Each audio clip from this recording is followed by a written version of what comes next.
We got used to winning, to defeating our enemies, or turning them to our cause. But now they have their own alliance, led by Sokolova.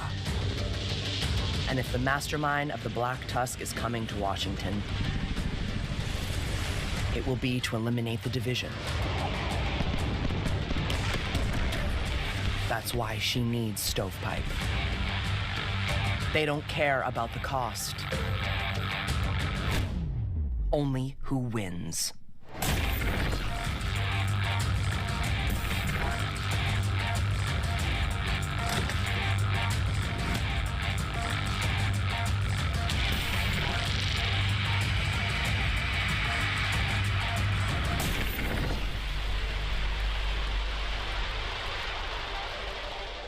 What is up, Division 2 agents? This is Gamer for Life back with another Division 2 video. Now this video I just wanted to go over the summary that they have for everything that they went over this morning in the live stream. So you can see these are the new manhunts for Season 11 Reign of Fire. The prime target, Stovepipe. Of course, to get the intel to get the Stovepipe, we got to go through Chunks, Bantam, Cursed, and Auntie. And then you can see all of the apparel events and the global events underneath their picture there. And if you guys want to pause, take a picture, read some of this. Obviously, we know the new gear, weapons that we're getting, the new exotics. And one of the biggest things that they did announce with the exotics, they are all on the seasonal track. So we do not have to wait to get to the main manhunt for one of them. The NinjaBike, the Sacrum, is all on the seasonal track. So we can have it as soon as tomorrow, depending on how much you want to grind for it. Now they are implementing a new thing to where you can actually buy your seasonal progression if you don't want to grind it out. If for people who don't have time, maybe they have, they're working too much, they're just casual players and they don't have time to grind, well, you can now buy it with premium credits. So we know what the NinjaBike does. If you didn't know what the new exotic sniper does, it tags enemies when in scope at maximum 10. Killing any marked target with a headshot applies 10 seconds burn status effect, and it gives a 50%, 20% in PvP modes. Speed of movement decreased to all other targets. Cooldown is 30 seconds. Killing another enemy with a headshot shortens the cooldown for 10 seconds. Targets are marked after 2 seconds in scope. So that is the new sniper. Another big announcement for the NinjaBike messenger bag. One of the biggest questions that we had was what are going to be the minor attributes in the core attribute. Well, there are no minor attributes. They announced that this will have all 3 core attributes just like the Memento. So that's pretty cool. So it is definitely a backpack that they are wanting to contend with Memento. We'll see, because the NinjaBike, like I said, is gonna allow us to do a lot of different type of builds. Well, we'll be testing it out. I will be getting that pretty quickly tomorrow. So let's move down. So this really is just going over all of the gear stuff. We know about all. If you want to pause it and take a read on all of the new stuff. I know a lot of content creators have already gone over this stuff, especially when the PTS was out. So yeah, it is definitely going to be an update for snipers, as you probably already know. There's some new named weapons. Now another big thing here, the Dr. Home is getting a revamp. So the armor kit dropped upon killing a marked target will be picked up automatically. It will no longer drop at the target's position. Changed 15% armor regen to 10% armor regen. So when you shot an enemy and marked them, once you kill them, then they would drop a little med kit that would give you 15% of your armor back, but you had to go collect that trophy. Now you get it automatically to you in all of your allies. So that actually makes the Dr. Home pretty useful, especially for a support build. So that is not a bad change at all. Has some quality of life changes. For PvP, lower skill tier players will be able to use the jammer skill against skill tier players 3 levels above their own. Okay, so this is another change they did, because in the PTS, I believe you could not jam another person's skills unless you were that person's skill tier or higher. So now the change that they made is, if you're at skill tier, if you have no skill tiers, you can jam a person up to 3 levels above you. So you can jam a person who's skill tier 1, 2, or 3. Anything above that, you cannot jam their skills. Likewise, if you're skill tier 3, you can basically you can jam anyone's skill tier, because there's only 6 skill tiers. So you can jam skill tier 4, 5, and 6. So that's another one. So that's going to prevent an all red build from being able to jam, a high skill tier player. Cool. They did fix the shrapnel trap, hopefully. Fix an issue where shrapnel trap would apply PvE damage in PvP. So they did say it has scaled. It is now scaled correctly when this new update comes out tomorrow. So shrapnel traps should no longer one-shot people with PvE damage. So let's hope that is implemented correctly. See, exotics that are otherwise exclusive to a specific source are available as a random contaminated drop. Okay, yeah, we know about this. That's the Ravenous Bighorn and Eaglebear now being in the DZ. Another thing about the DZ, because there are a lot of stuff that's not on here that they did go over in the live stream, and I'm going to get into that here in a minute.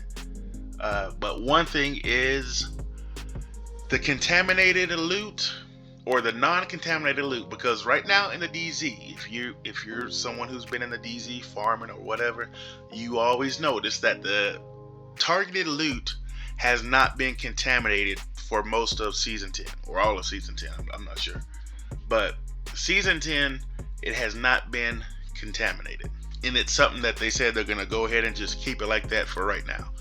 That is changing tomorrow in season 11.